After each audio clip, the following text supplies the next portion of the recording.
आज हम लोग सीखेंगे रेजिस्टेंस इन पैरेलल। तो इसका सर्किट डायग्राम अगर आप बनाओगे तो वो कैसा बनेगा, देखो it will be just like this.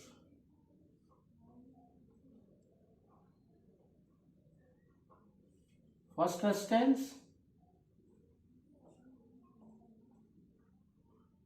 Second, हम 3 रेजिस्टेंस का बना रहे हैं अभी, ठीक है। तो ये देखो आपका कैसे होगा, it will be in parallel, इसको हम बोलते हैं पैरेलल, ठीक है। अब फुल सर्किट जब बनाएंगे तो इट कैसे आएगा, देखो लाइक दिस। यहां पर आप क्या करेंगे,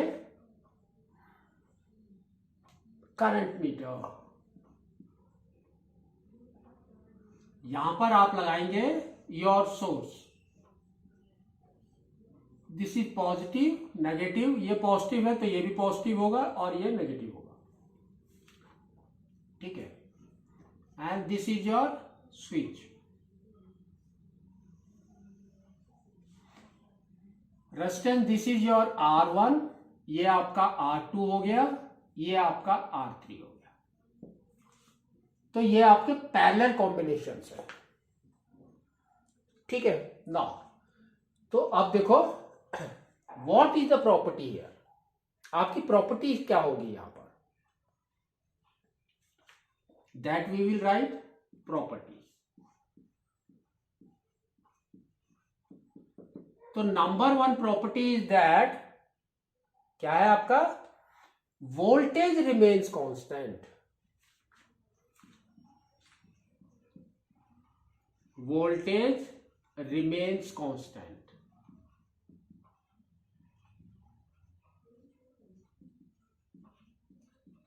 Number 2 is current divides.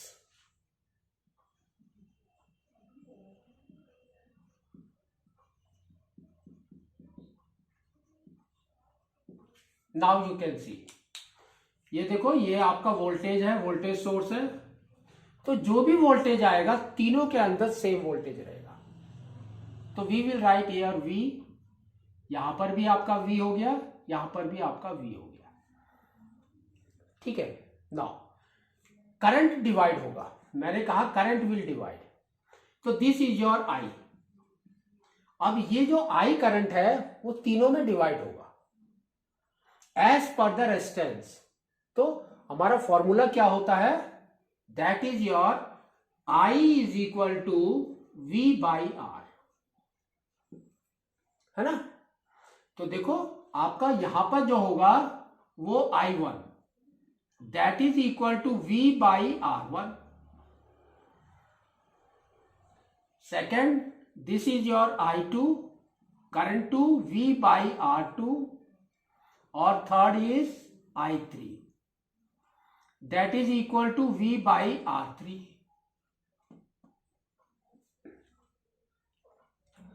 अगर आप इसको समेशन करेंगे तो कैसे आएगा, तो ये देखो आपका current I is equal to आपका आ जाएगा I1 plus I2 plus I3। तो this is the current divides, ठीक है। नेक्स्ट, वोल्टेज रिमेन कांस्टेंट, सब जगह V is same, you can see that voltage is same. अब आपका आता है रेजिस्टेंस, तो what is your effective resistance, RE। तो अफेक्टिव रेजिस्टेंस हम कैसे निकालेंगे, यहां पर कैसे निकालेंगे, we will take 1 by RE। 1 by RE is equal to 1 by R1 plus 1 by R2 plus 1 by R3, और ज्यादा है तो कैरी ऑन, ठीक है। अब यहां पर आप क्या करेंगे, you will take the LCM.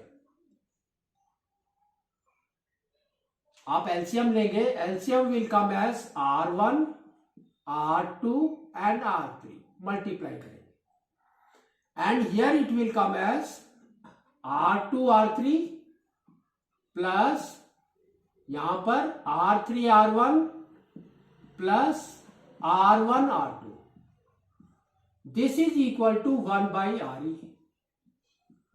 तो आपका RE क्या हो गया? RE is nothing but R1 R2 R3 by R2 R3 plus R3 R1 plus R1 R2। तो ये आपका इफेक्टिव रेजिस्टेंस आएगा। ठीक है ना? तो what is the advantage and disadvantages of that?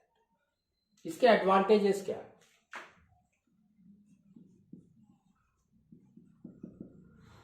Advantage में you can C, suppose your R1 is burnt, then also R2 and R3 will function. So we can say if one resistance is burnt,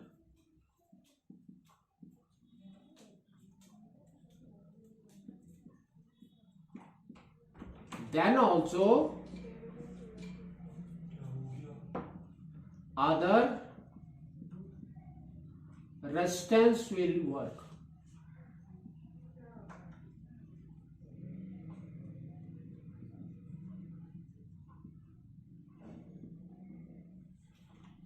ठीक है। Second क्या है इसका? देखो advantages.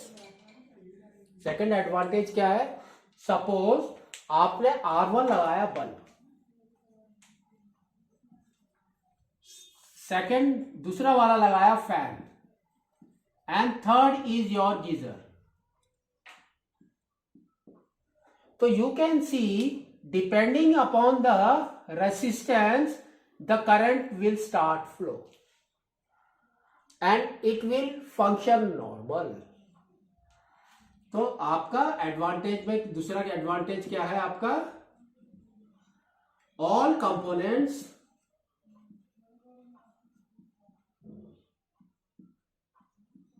works normal.